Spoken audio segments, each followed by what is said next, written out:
साल था 1905। बंगाल का बस बंटवारा हुआ था। पूरा देश हिल गया था। पहली बार धर्म के आधार पर लकीरें खींची गई। वहीं दूर बंगाल में एक युवा कवि भी था जिसकी मानो दुनिया उजड़ सी गई।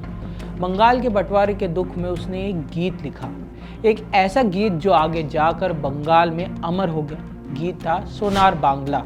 गीत बंगाल की हवा, आसमान, शांति और अमन की निशानी बन गया। जब बंटवारे के वक्त गीत गाया गया तो उस हर एक आंख में आंसू थे जिसने कभी बंगाल से प्यार किया था। जब 1971 में बांग्लादेश आज़ाद हुआ तब यही गीत सोनार बांग्ला उसका राष्ट्रगान भी बन गया। लेकिन आज वही सोनार बांग्ला कट्टरपंथी, धार्मिक हिंसा और आपसी कलह के बीच फंसा है। जिस बंगाल के सपने कवि रविन्द्रनाथ टैगोर देखा करते थे, अब वो खो सा गया है। लेकिन बंगाल ऐसा कैसे बना? कैसे सेक्युलर मूल पर बना ये देश कट्टरपंथ की आग में घिर गया? क्या है बंगाल के अंदर बढ़ते कट्टरपंथ की कहानी? जानेंगे इस वीडियो में। नमस्कार, मैं हूं यथार्थ। आप देख रहे हैं हमारा खास शो दुनिया दरबार। साल 1905 में अंग्रेजी हुकूमत ने एक ऐसा फैसला लिया जिसने पूरे देश को तोड़ के रख दिया। अंग्रेजों ने बांटो और राज करो की नीति पर आगे चलते हुए बंगाल को दो राज्यों में बांट दिया, ईस्ट बंगाल और वेस्ट बंगाल। बंटवारे की नींव रखी गई थी धर्म के आधार पर। ईस्ट बंगाल में मुस्लिम आबादी वाले लोग रहते थे, वहीं वेस्ट बंगाल में हिंदुओं की। यही वो बीज था जिसने आगे चलकर हमारे देश का भी बंटवारा कराया धर्म के आधार पर, जब भारत और पाकिस्तान बने।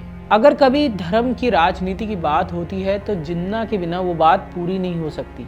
आपको जानकर हैरानी होगी कि देश और धर्म की राजनीति में झोंकने वाली मुस्लिम लीग की राजनीति का गढ़ भी यही ईस्ट बंगाल बना था, जहां से उसने राजनीति की नींव रखी थी।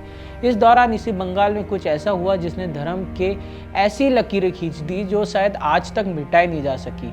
जिन्ना ने डायरेक्ट एक्शन डे का कॉल दिया, जिसके बाद बंगाल की सड़कों पर खून पानी की तरह बहाया गया। आज़ादी के वक्त पाकिस्तान से मिलने की आवाज़ ईस्ट बंगाल में सबसे मजबूत भी थी।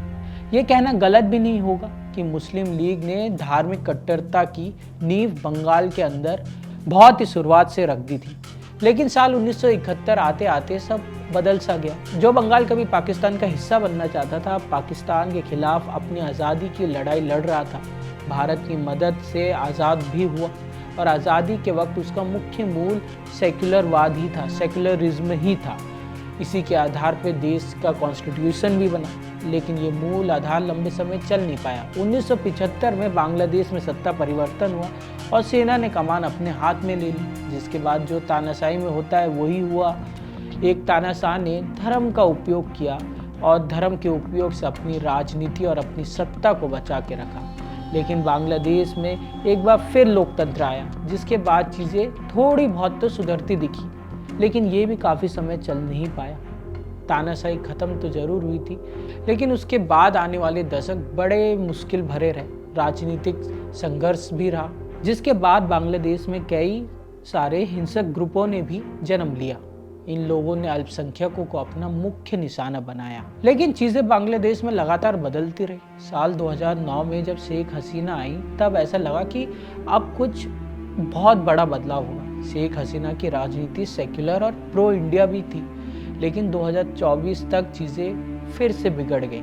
शेख हसीना पे कई आरोप लगे भ्रष्टाचार के, अपने राजनीतिक प्रतिद्वंदियों को दबाने के लिए, जिसके बाद एक बहुत बड़े प्रदर्शन के बाद उनको हटा दिया गया। जिसके बाद प्रदर्शन करने वालों ने नोबेल पीस प्राइज विजेता मोहम्मद यूनुस को सत्ता की कमान सौंप दी। लेकिन यूनुस इस वक्त भारत बांग्लादेश के रिश्तों को सुधारने की बजाय और भी खराब करते हुए दिख रहे हैं। उनका रुख कभी साफ भी नहीं दिखा। एक तरफ कभी वो भारत का पक्ष भी लेते हैं, कई बार पाकिस्तान से अपनी करीबियां भी बढ़ाते हैं।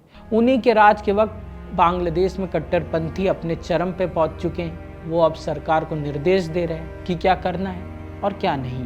बांग्लादेश में बदलती ये स्थिति भारत के लिए एक चिंता का विषय भी बन चुकी है, क्योंकि भारत बांग्लादेश से सटा हुआ है। बांग्लादेश और भारत के रिश्ते वैसे तो काफ़ी अच्छे रहे, लेकिन जिस हिसाब से कट्टरपंथ आगे बढ़ रहा है, इस हिसाब से स्थिति कभी भी बिगड़ भी सकती है।